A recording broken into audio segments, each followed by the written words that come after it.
uma batalha, que para nós, de repente, ela se torna uma batalha invencível. Os israelitas olhavam para aquela situação e eles viam lá: é invencível aquele homem, nós não temos condições nenhuma de vencer este homem. É por isso que não apareceu nenhum, nem mesmo Saul, que era o rei, ousou ir lá. E olha que Saul era grande. Saul era grande. Saul não era pequenino. Nem Saul. E tampouco os irmãos de Davi, que eram também grandes, pois quando Samuel foi ungir Davi, e ele bate o olho no irmão mais velho, ele logo concluiu: está aí o rei de Israel. Deus disse: não, você está olhando a aparência, você está olhando como o homem olha.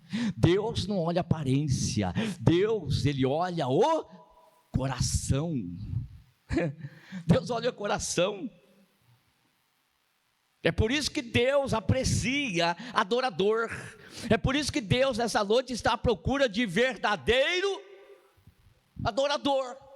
Porque adorador não é aparência, adorador é essência.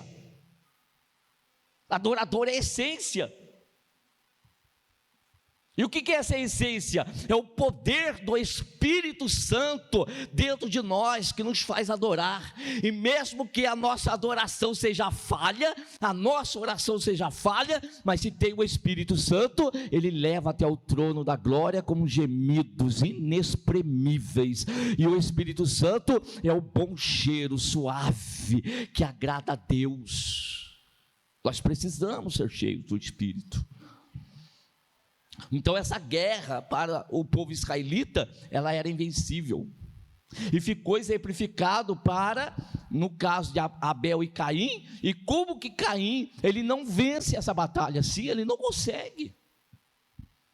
Abel venceu porque Deus operou, e lá no livro de Hebreus vai falar da fé de Abel. Tinha fé, está lá, escrito, a respeito da sua fé, era um homem de fé, e por isso Deus se agradou dele e da sua oferta. Agora Caim não. Caim não tinha fé, e por isso Deus não se agrada dele e tampouco da sua oferta. E aí ele executa o que a pessoa carnal vai fazer, o homem natural vai fazer. É do jeito que o homem natural age, é desse jeito, porque está distanciado, todos estão destituídos da glória de Deus, e constantemente nós estamos nessa guerra. Aqui está a guerra travada, e está lá o representante do inferno. O representante do inferno está lá: dê-me um homem para que eu peleje com ele. Ele está seguro. Por que ele pede um homem? Porque ele sabia que lá não tinha. Porque se ele soubesse que do outro lado tinha um homem à sua altura, ele não estaria desafiando. Ele desafia porque do outro lado ele sabe: não tem um à minha altura para me vencer. E essa é a figura, irmãos, da situação do homem diante do pecado, diante das batalhas espirituais. Não há possibilidade de nós vencermos, não tem como. E por isso a batalha, antes de se travar, está se enrolando, e vai até 40 dias, e Golias está gritando lá, está blasfemando, e blasfejando, e querendo o homem, e dando a proposta, jogando a proposta: se ele me vencer, nós vamos ser escravos de vocês. E os filisteus estão lá atrás, seguros, em quê? Os filisteus estão lá seguros no seu gigante. Sabe também que Israel não tem chance nenhuma contra o seu gigante filisteu, e eles estão lá zombando do exército do Deus vivo. Que miséria! Essa é a situação do pecado na vida do homem. Um homem que quer sair das drogas e não consegue, um homem que quer sair da prostituição e não consegue, um jovem que quer se libertar da pornografia e não consegue.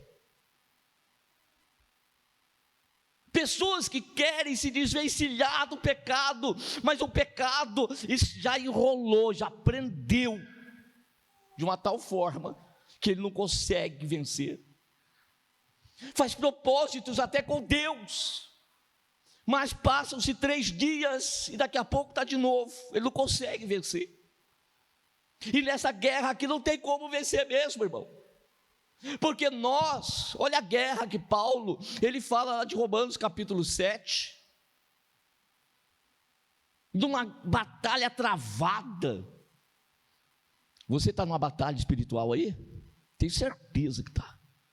Eu tenho certeza que a tua mente aí está uma guerra, principalmente na hora da pregação. Principalmente na hora da pregação. Isso não precisa ser profeta para falar. Isso não precisa de revelação para falar. Não precisa, irmãos. Nós somos bombardeados com a palavra de Deus, ela é anunciada. É terrível. E está lá, zombando. Isso aqui é acusação. Isso aqui é quando nós nos confrontamos, somos confrontados, e muitas vezes as situações do pecado nos desafiam. Agora imagine você sem Jesus. Imagine você sem Jesus. Se Paulo está falando de uma guerra travada entre o homem interior e a carne, agora você imagina a pessoa sem Cristo. Você que está aqui, você ainda está lutando, você ainda está batalhando em oração, em leitura, em consagração, em separação a Deus. Você tem feito alguma coisa, eu tenho certeza que você tem feito alguma coisa. Você tem chegado até Deus e orado a Deus: Senhor, olha a minha situação, eu não consigo vencer isso, eu não consigo triunfar sobre isso. Agora você imagine a pessoa sem Cristo, como? E esta era a nossa situação no passado. Como era o teu passado? O Luiz de Abreu já contou aqui um pouquinho do seu passado. Como que era o meu passado? Como era o teu passado? No meio de uma guerra, embora você pertencesse ao grupo dos israelitas, e eu falo israelitas espirituais, mas você não tinha coragem, por si só, de enfrentar o maior problema do homem. Irmãos, o maior problema nosso na atualidade, e o maior problema do ser humano na atualidade, não é a política. Não é política econômica, não é política social, eu não preciso repetir isso. O maior problema que nós enfrentamos é o problema do pecado. É o problema do pecado. E quando nós estamos livres e vivemos uma vida em santidade, o diabo está ao derredor, bramando como leão, buscando a quem possa. Acabou isso? Acabou? Não. Continua. E a isca vem. E a isca é jogada, e a isca é lançada. Se não caiu em perto de você, e ele puxou e você não caiu, não se preocupe, vai cair de novo. Vai cair de novo. Vigie. Vigie, vigie bastante. Vigie bastante. Cuide da tua vida espiritual. Cuide da tua vida espiritual, porque a guerra, ela é diária. Ela é diária. Então, voltando aqui para esse texto, lá está o filisteu. E agora, nós temos aqui, irmãos, no verso de número 12, e eu disse que o verso 9 é o cerne, tá? Então, questão de ser servos, um vai dominar e o outro vai ser servo, né? O vencedor vai ser senhor e o perdedor é servo do outro, tá? E aí nós entramos no verso de número 12 da narrativa, e Davi era filho de um homem, Efrateu, de Belém de Judá, cujo nome era Jessé. Ele tinha 8 filhos, e nos dias de Saul, era este homem já velho, adiantado em idade entre os homens. Foram-se os 3 filhos mais velhos de Jessé, seguiram Saul à guerra, e eram os nomes dos 3 filhos: Eliabe, o primogênito, o segundo Abinadab, o terceiro é Samá. Não aparece o nome dos demais.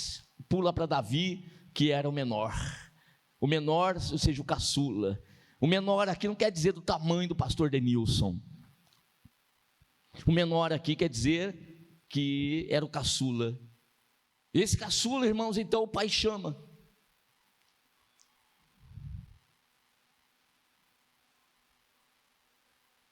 Davi, porém, ia e voltava de Saul para apacentar as ovelhas de seu pai em Belém.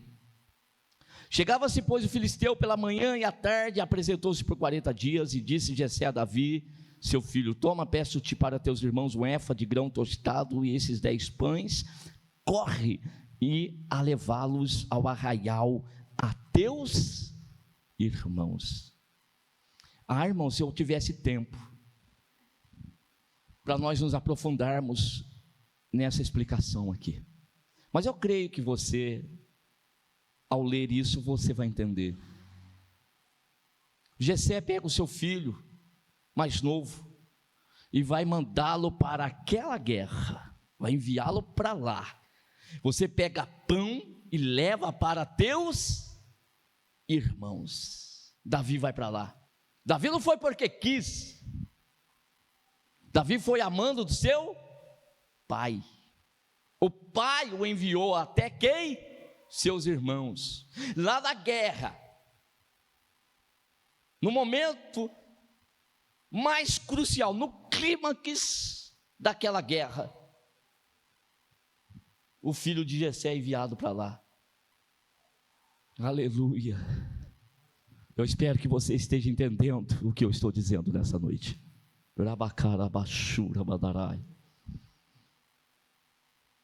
No momento mais difícil, Jessé envia o seu filho mais novo para lá, leva pão para os teus irmãos lá, e ele desce para a guerra e chega lá. Davi chega até onde estava aquela guerra e chega para os seus irmãos, e de repente Davi ouve, e ele pergunta: quem é esse incircunciso filisteu que está blasfemando dos exércitos do Deus Todo-Poderoso? Quem é esse incircunciso filisteu? Contaram a história para ele, para eu ganhar tempo. Contaram a história para ele, e ele então vai dizer: eu vou lá, eu vou descer lá, e eu vou vencê-lo. Se os homens lá não têm condição para fazer, eu vou descer lá e eu farei. Muitas das vezes nós pregamos esse texto e nós trazemos para o nosso dia, não é, irmãos? E nós dizemos: você vai vencer, você é igual a Davi, você vai vencer, você vai pegar o filisteu pela cabeça, você vai cortar a cabeça do filisteu, você vai fazer isso com o filisteu, depois você vai pisar em cima do filisteu. Quem é você? Quem somos nós? Esse texto não está relacionado com aquilo que eu tenho de conquistar e aquilo que eu tenho de vencer, não. O texto, no seu primeiro momento, não está relacionado com isso. Esse texto está relacionado com um santo projeto de Deus para livrar o homem no meio dessa guerra infernal em que o pecado está dominando.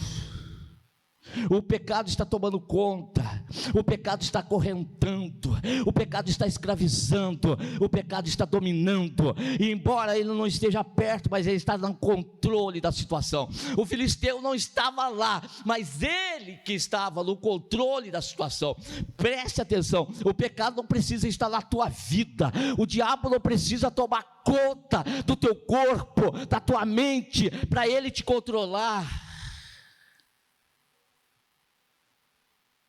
Infelizmente, irmãos, estamos longe da verdadeira essência do que a palavra de Deus está nos ensinando. Estamos transformando as mensagens bíblicas em mensagens egocêntricas, triunfantes, o triunfalismo. O texto não diz isso. O texto está falando de um homem que envia o seu filho mais novo para a guerra, e quando ele chega lá: eu vou descer lá e vou vencer. Os irmãos ficam abismados, não querem, não porque tinham cuidado com o irmão, mas porque tinham inveja, né? Eles estavam ali no exército, já imaginou? Eles sabiam, do ponto de vista humano, eles sabiam. Esse menino, o próprio irmão falou: eu sei a pretensão do teu coração e por que você veio até aqui. O menino era valente, o menino era corajoso. E quando é levado para o rei, era tudo que o rei queria. Você acha que o rei queria proteger Davi? O rei não quer proteger o Davi, ué. O rei está querendo um valente mesmo. Olhou para o tamanho do Davi, não interessa o tamanho dele. Os soldados falaram para ele: é um moço sem experiência de guerra e vai enfrentar aquele gigante filisteu lá. Saul não está nem aí, ele está querendo realmente que aceitasse o desafio. Apresentou-se o que aceita o desafio, coloca lá. O texto diz que ele vai vestir, Saul deu a armadura dele para Davi vestir. E Davi veste a armadura de Saul e não consegue andar com aquilo. Ele não tinha ainda a idade de soldado. E ademais, aquela guerra não era para aquela armadura. Esse tipo de guerra aqui não é para armadura. É aí que eu vou lembrar de novo de Efésios 6. Lembre-se, a guerra não é contra a carne ou sangue. A guerra é contra a potestade. A guerra é contra, irmãos, as hostes espirituais da maldade dos lugares celestiais. Ei, você acha que o diabo está preocupado com os meus gritos? Você acha que o diabo está preocupado com a minha eloquência? Você acha que o diabo está preocupado com os meus conhecimentos teológicos?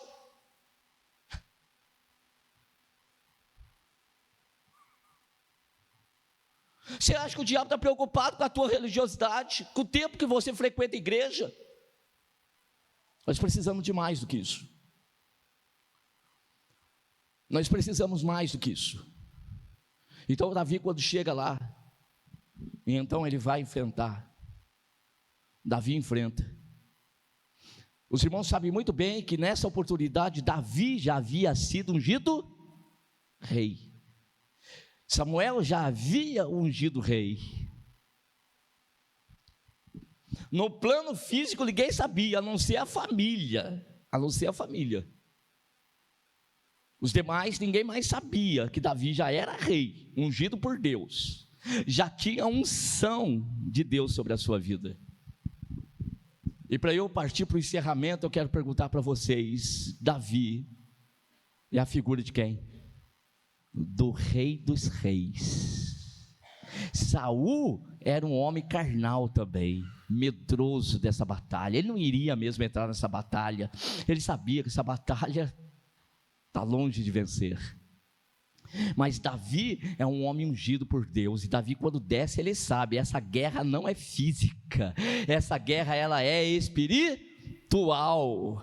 Na guerra física eu perderia, mas como ela é espiritual e eu sou de Deus, então a guerra já está vencida. Então Davi desce para a guerra. Na tipologia bíblica, Davi desce até lá, e quando o Golias olha para Davi, grita lá para Saul: vocês estão pensando que eu sou um cão?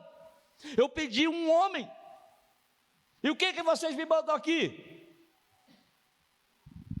Vocês me mandam um menino? E então começa a escarnecer de Davi, e dizendo que ia cortar a cabeça de Davi e dar para os animais, as bestas feras do campo. Davi olha para ele, ao contrário: eu cortarei a tua cabeça hoje, e todo Israel saberá que existe um Deus em Israel.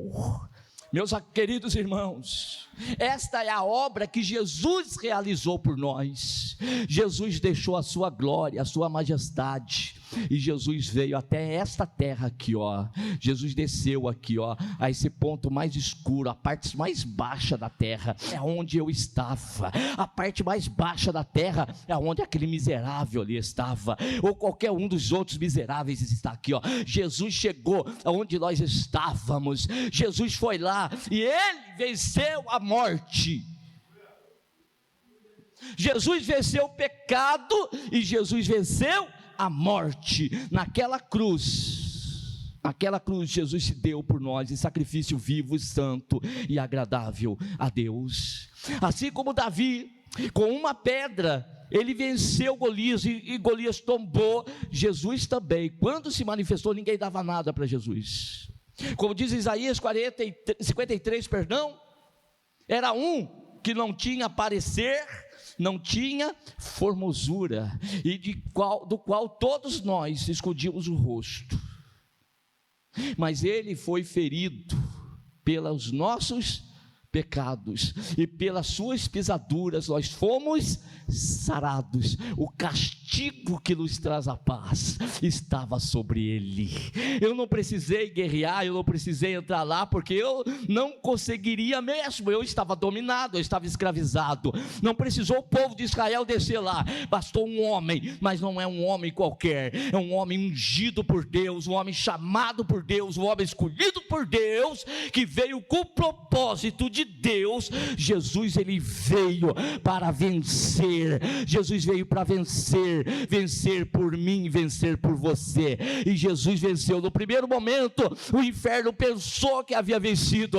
Jesus morreu crucificado como um malfeitor, mas ao terceiro dia, Jesus ressuscitou. E quando Jesus ressuscitou, nós ressuscitamos com ele. Paulo aos Efésios capítulo 4 diz: levou cativo o cativeiro e deu dons aos homens. Eu estou livre, eu estou livre, você está livre.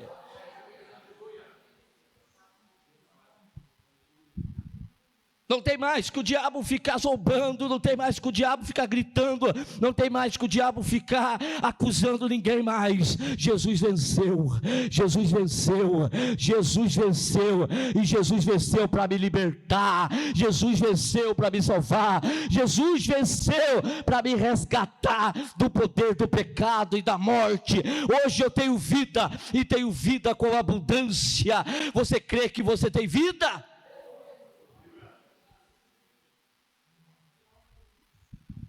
Aqui está a guerra que nós não podíamos vencer, mas Jesus venceu por nós. Jesus nos libertou. O sangue de Jesus nos libertou. Jesus veio para dar sua vida naquela cruz, derramar o seu sangue para o perdão dos nossos pecados. O pecado que me dominava e que o diabo pegava ocasião nele. Agora não, diabo, para lá agora, porque você não tem mais controle sobre a minha vida. Agora quem me controla é Jesus de Nazaré. A proposta aqui estava feita. Se nós aqui, se algum de vocês nos vencer, nós passaremos a ser escravos de vocês. A situação mudou. Antes eu era escravo, mas agora eu sou livre, livre para adorar a Deus, servir a Deus, andar na presença de Deus. Agora não mais, o diabo não me domina mais. Não adianta ele falar que eu sou homem falho. Pode falar, porque o sangue de Jesus Cristo me justifica. Jesus me justifica. Eu tenho um advogado diante do Pai, intercedendo por mim de dia e de noite. Não importa o que eu sou, importa é o que Ele é Ele que é. Eu não sou nada, mas Ele é. Ele é. Eu não estou guardado nas minhas próprias forças, na minha própria capacidade. Eu estou escondido em Cristo Jesus, meu Senhor. E hoje eu ouço dizer: não tem inferno mais que possa me vencer, porque quem está na minha frente chama-se o leão da tribo de Judá. E um dia ele vai voltar e eu vou subir para morar com ele. E quando isso não acontecer, ele vai me guardando, ele vai me protegendo, ele vai me segurando. Tenha fé, irmãos, tenha fé, igreja, porque a batalha que nós não podíamos vencer, Jesus venceu por nós. Louvado seja Deus.